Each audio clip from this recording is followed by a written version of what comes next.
Hello everyone, welcome to my channel दर्पण of ज्ञान। My today's topic idioms and phrases.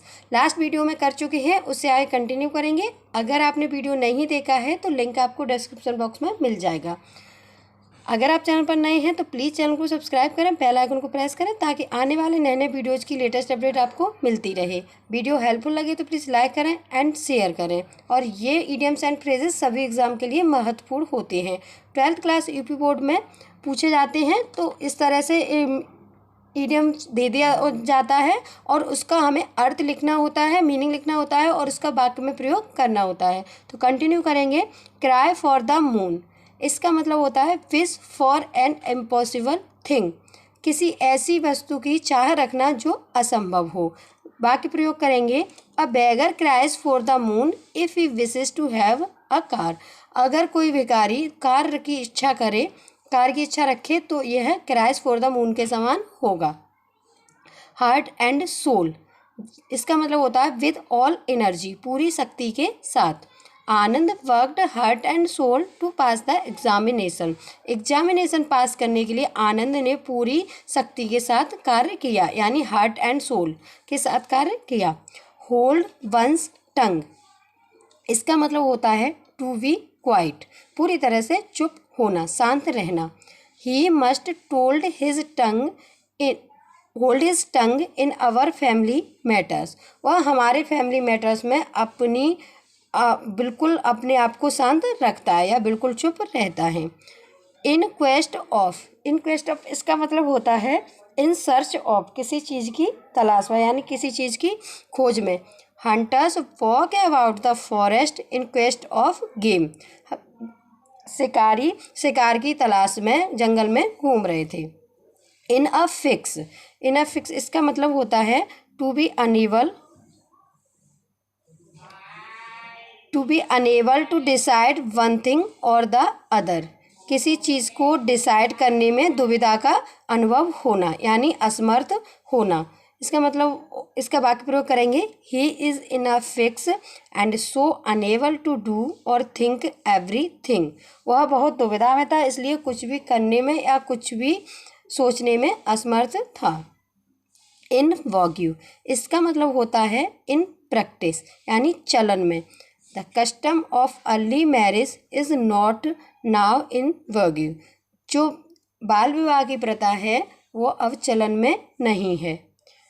Next है in the year, इसका मतलब होता है हर्ड एवरीवेयर, हर जगह सुनी जा चुकी हो। In the news of his transfer is in the air, उसके ट्रांसफ़र की खबर हर जगह सुनी जा चुकी है। इन कोल्ड ब्लड, इसका मतलब होता है क्रूअली, इन निर्ममता से, यानी निर्दयता के साथ।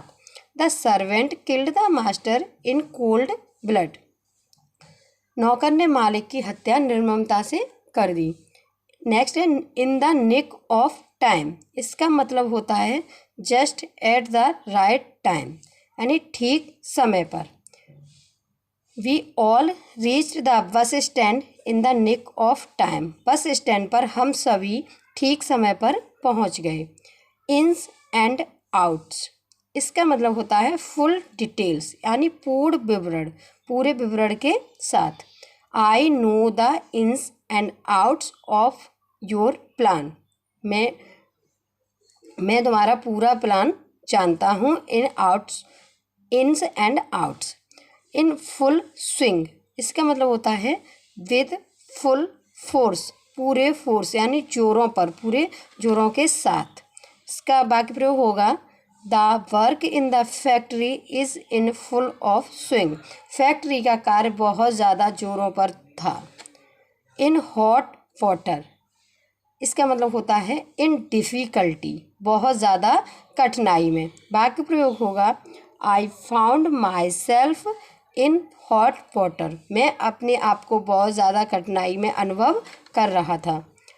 इन नो टाइम, इसका मतलब होगा वेरी सून, यानी बहुत जल्दी।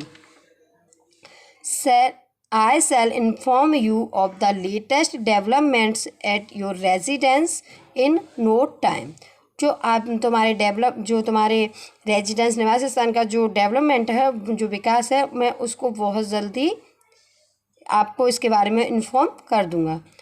नेक्स्ट है इन spite of. In spite of इसका मतलब होता है डिस्पाइट यानी बावजूद। बाकी फिर होगा in spite of several reminders he has not returned my book. बहुत बार याद दिलाने पर भी, बहुत बार रिमाइंड कराने पर भी उसने मुझे मेरी बुक नहीं लौटाई। नेक्स्ट है इन अकॉर्डेंस विद। इसका मतलब होता है अकॉर्डिंग टू, के अनुसार। बाकी फिर होगा the son should act in accordance with his parents wishes. बेटे को अपने पेरेंट्स की इच्छाओं के अकॉर्डिंग काम करना चाहिए। Thanks a lot for watching my video. अगर वीडियो पसंद आए तो प्लीज़ लाइक करें, शेयर करें, चैनल को सब्सक्राइब।